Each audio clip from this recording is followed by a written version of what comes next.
Përshëndetje. Siç e pat edhe nga titulli i videos, në shumë familje shqiptare kjo pyetje është më pak një dilemë dhe më shumë një zakon.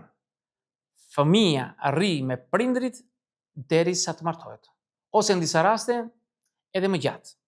Por a është kjo zgjidhja më e mirë për zhvillimin emocional dhe psikologjik të rinjve?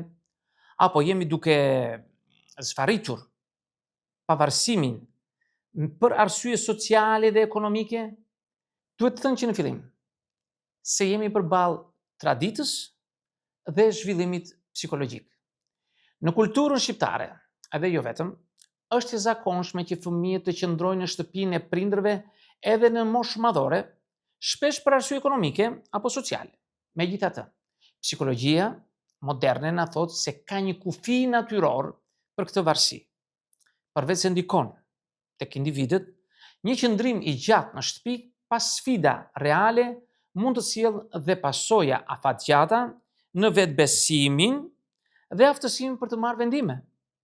Sipas psikologut amerikan Erik Erikson, një nga detyrat kryesore të psikologjisë së adoleshencës dhe moshës së re të rritur është zhvillimi i identitetit personal dhe pavarësisë emocionale. Ky zhvillim mund të ngadalësohet nëse individi mbetet në një mjedis ku nuk ushtron autonominë në mënyrë aktive. Në një studim të botuar në vitin 2004, në një revistë të famshme amerikane, flet për konceptimin e moshës së rritur në zhvillim, pra të moshës 18 deri në 29, si fazë tranzicioni nga varësia tek pavarësia. Studimi tregon se një nivel i moderuar distance nga familja e origjinës i ndihmon të rinj të zhvillojnë aftësi të rëndësishme për jetën, si marrje përgjegjësisë, menaxhimi i kohës dhe përballimi i vështirësive pa telefonin SOS të mamit, pra telefoni që i shpëton nga të gjitha problemet. Vjen një pyetje, po mirë i thuat i këto, po cila është mosha ideale? Kjo nuk është kaq e thjeshtë. Nëse pret një numër magjik si 23 e 5 muaj, ke për të mbetur zhgënjyer. Nuk ka një moshë fikse që u përshtatet të gjithëve. Por ekspertët kanë dalë në një konkluzion dhe bien dakord që mosha e dur është nga 18 deri në 25. Është një periudhë kritike për të vendosur bazat e pavarësisë. Disa thonë 27. Ka dhe të tillë. Dhe kjo periudhë nuk është vetëm për të mësuar si të bësh makarona, po për të ndërtuar identitetin, vetkontrollin edhe për të kuptuar pasojat e zgjedhjeve të tua. E megjithatë, psikologët vërejnë se një qëndrim i gjatë në shtëpi mund të çojë në një formë të vonesës së rritjes, të njohur si adoleshenca e zgjatur. Ka dhe përfitime largimi nga shtëpia. Edhe pse mund të duket e frikshme, largimi nga shtëpia ka shumë përfitime psikologjike. Zhvillimi i përgjegjësisë personale, kur askush nuk të kujton të lash enët ose të paguash faturat e dritave, mëson shpejt dhe ndoshta edhe nga ndonjë djegje e ndonjë pajisje elektrike, pasi jeton vetëm tashmë. Përmirësimi i marrëdhënieve me prindrit, distanca krijon një lloj respekti të ri. Papritmas, babai bëhet eksperti i bolierit, që të vit ta rregulloj, dhe mami bëhet doktoresha e barnave që shëron gjithçka. Ajo është me lemi i çdo problemi, por në distancë tashmë. Forcimi i identitetit larg shtëpisë fillon të bën që të pyesësh veten, kush jam unë kur nuk më thot më ti je djali i vogël i Zanës apo ti je djali i Fonit? Për më tepër, largimi ndihmon në zhvillimin e aftësive sociale, bashkëtesa me të tjerët, zgjidhja e konflikteve dhe ndërveprimi në botën reale. Po kur është vonë? Kur është herët? Të mos e lëm këtë pjesë në ajër pa e prekur. Ka disa indikator, ka disa tregues që tregojnë kur është shumë herët dhe kur është shumë vonë për të jetuar i pavarur. Herët është kur fëmia largohet për arsye rebele, pa një plan konkret.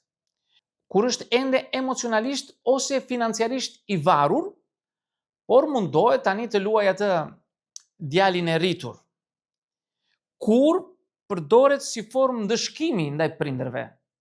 Ju nuk më kupton, po i fare, le, edhe kjo është më klasike. Kur je i vonuar ndodh kur të rriturit e rinj nuk marrin përgjegjësi, por presin gjithçka nga prindrit. Nuk provojnë të kërkojnë punë ose të rrisin të ardhurat e tyre. Ndihen të bllokuar nga frika ose komoditeti dhe nuk e sfidojnë veten me diçka tjetër. Është roli i prindërve në këtë tranzicion. Prindrit shpesh kanë një rol kontradiktor. Duan që fëmijët të jenë të pavarur, por nuk duan t'i largojnë nga foleja. Psikologët rekomandojnë një qasje graduale, përfshirja në vendime të përbashkëta, inkurajim të zhvillimit të aftësive të jetës, si gatimi, menaxhimi i financave, parave, dhe mbi të gjitha mbështetje emocionale pa mbikëqyrje të tepërt. Është një ulëmtim tjetër që është bërë në vitin 2016 në Universitetin e Harvardit, që sugjeron se të rinjt që ndihen të mbështetur, por jo të kontrolluar nga prindrit, bëjnë kalim më të suksesshëm në jetën e pavarur. Situatat kur qëndrimi në shtëpi është i justifikuar, kujdesi për një prind të moshuar apo të sëmur, vështirësitë financiare reale dhe nuk është përtatësia. Pra janë të gjitha këto. Një prishje, një divorc dhe fëmia nuk ka ku të shkojë dhe është i detyruar të shkojë pranë prindërve sërish. Në këto raste prindrit dhe fëmijët duhet të vendosin kufi të qartë, emocional dhe praktik, për të ruajtur balancën midis bashkëjetesës dhe autonomisë. Po nëse fëmia s'do të ikë kurrë, ky është momenti ku hyn humori dhe sinqeriteti. Nëse djali yt, 34 vjeçar, mund të jetë 44, refuzon të largohet, ka të ngjarë të jetë princi i shtëpisë. Ka një lidhje të rrezikshme me komoditetin, me rehatin. Ndoshta është koha për një diplomaci të butë për ta nxjerrë nga dera. I rrisni qiran fiktive. Këtu dritat të keqen babait, të keqen mamaja, nuk janë falas. Më kupton në zemër? Bëjeni këtë. I mbyllni Wi-Fi. Mbyllni sinjalin pas mesnatë. Bëjmë për të kursyer energji. Filloni të afroni dhe një ushqim që ai nuk e do. Nuk e di. Brokoli, bamje, nuk e di si që ju në një farë mënyrë si të përdorim thonjzat i mërzisni ata, që ta kuptojnë që duhet televizin. Shtëpia është vendi ku fillon rruga, jo ku përfundon. Të jetosh me prindrit deri në një moshë të caktuar, nuk është domosdoshmërisht negative, por aq kohë sa është një zgjidhje e vetëdijshme dhe jo për mënyrë për të shmangur nga sfidat e jetës, madje edhe nuk martohen. Pavarësia nuk është vetëm fizike, por dhe emocionale dhe ndonjëherë largimi nga foleja është hapi i parë drejt të qenit një i rritur i plotësuar. Në fund çdo fëmijë duhet të jetë në gjendje të largohet nga shtëpia me besimin që edhe pora do të di të ngrihet, pa pasur nevojë që mami të vi me tasin me qofte të skuqura t'ja sjelli poshtë balkonit. Miq, këtë do të thosha në këtë video. Unë ju falenderoj për vëmendjen. Nëse dëshironi mund të bëni komente tuaja, por mos harroni asnjëherë të bëni subscribe në kanalin tim për të marrë videot që unë e thërr pas here. Dhe në videon tjetër, mirë takofshim.